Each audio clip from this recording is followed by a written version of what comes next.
Kekerasan yang terjadi di Desa Sumbersoko, Kecamatan Sukolilo, Kabupaten Pati, Jawa Tengah, pekan lalu masih menyisakan pilu bagi banyak orang, termasuk warga desa setempat.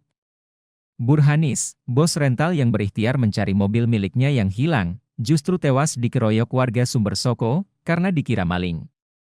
Mobil Honda Mobilio milik Burhanis disewa seseorang pada November 2023 namun tak pernah dikembalikan. Pelaporan ke pihak kepolisian sudah pernah dilakukannya pada akhir Februari 2024, namun tak juga membuahkan hasil. Berdasarkan hasil penyidikan yang telah kita lakukan terkait dengan peristiwa kemarin tanggal 6 Juni 2024 yang terjadi di Desa Suko, Kecamatan Sukolilo, Kabupaten Pati, di mana berdasarkan keterangan dari korban yang sempat masih bisa kita interogasi, sekarang berada di rumah sakit, bahwa awal mula para korban ini berangkat dari Jakarta untuk menuju ke Pati untuk tujuan diajak oleh korban saudara BH yang meninggal dunia untuk mengambil mobil rentalan saudara BH tersebut, yang mana informasi menurut mereka berdasarkan posisi GPS berada di Desa Sumbersuko, Kecamatan Sukolilo. Upayanya membuahkan hasil, Burhanis mendapati mobil miliknya terparkir di rumah milik Aris Gunawan, Nahas. Saat membawa mobil itu dengan kunci cadangan, Burhanis diteriaki maling. Warga Sumbersoko pun berhamburan, dan nahasnya melakukan pengeroyokan dengan sangat brutal.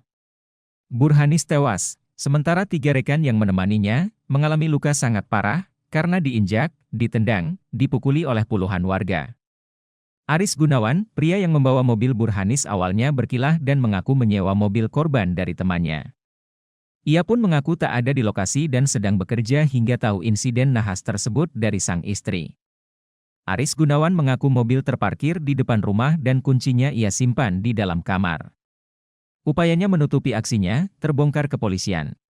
Dan itu sekitar, kalau dikabarin warga, sekitar jam 1-an. Jam 1. Itu masnya ada di rumah nggak, Mas? Saya lagi di lapangan, saya nggak ada di rumah, lagi kerja. Terus gimana tuh tahunya? Terus tahunya istri saya dikabarin sama tetangga, malah dikabarin sama warga kalau mobil itu dibawa kabur sama pelaku tadi. Gitu enggak. Nah, pelaku itu kan nggak ada namanya gimana ya? Langsung bawa kabur mobil aja. Tapi mobil dalam keadaan kekunci atau gimana, Mas? Kekunci, mobil kuncinya ada di kamar. Itu di depan rumah sini? Di depan rumah. Jadi kalau kondisinya pintunya rusak atau gimana? Saya kurang tahu. Kalau saat ini mobil jenengan di mana? Mobilnya di bawah yang punya sebenarnya. Kan saya mobil itu kan pinjam. Oh. Pinjam tak buat inilah ya, buat kaki lah sementara. Nah, sekarang mobilnya ada di yang punya ya. Iya. Mobilnya Mas, mobilnya apa ya? Mobil Warna putih. Oke. Kini, Aris Gunawan ditetapkan sebagai tersangka dan merupakan otak pengeroyokan terhadap Burhanis. Dari hasil interogasi, ia mengaku melindas tubuh korban dengan sepeda motor.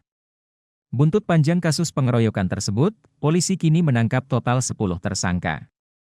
Kendati demikian, di bawah komando Kapolda Jateng, Irjen Pol Ahmad Lutfi, pihak kepolisian setempat masih memburu pelaku yang mengajak massa melakukan pengeroyokan terhadap Burhanis. Banyak pelaku yang masih buron, dan saat ini sedang diburu kepolisian dari tempat persembunyiannya.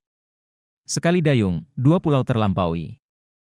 Sembari memburu pelaku pengeroyokan, Polda Jawa Tengah dan Polres Pati berhasil menyisir puluhan kendaraan hasil kriminal di Sukolilo Pati. Sebagian adalah kendaraan bodong, tanpa surat resmi yang diduga sengaja disembunyikan. Berada di dataran yang cukup tinggi dan terpencil, Sukolilo kini dijuluki sebagai kampung bandit atau desa maling. Jari-jari warganet bergerak menandai Sukolilo dengan sebutan bandit, maling, desa pengeroyok hingga kampung penadah. Merespons cap itu, Camat Sukolilo Andrik Sulaksono ikut buka suara.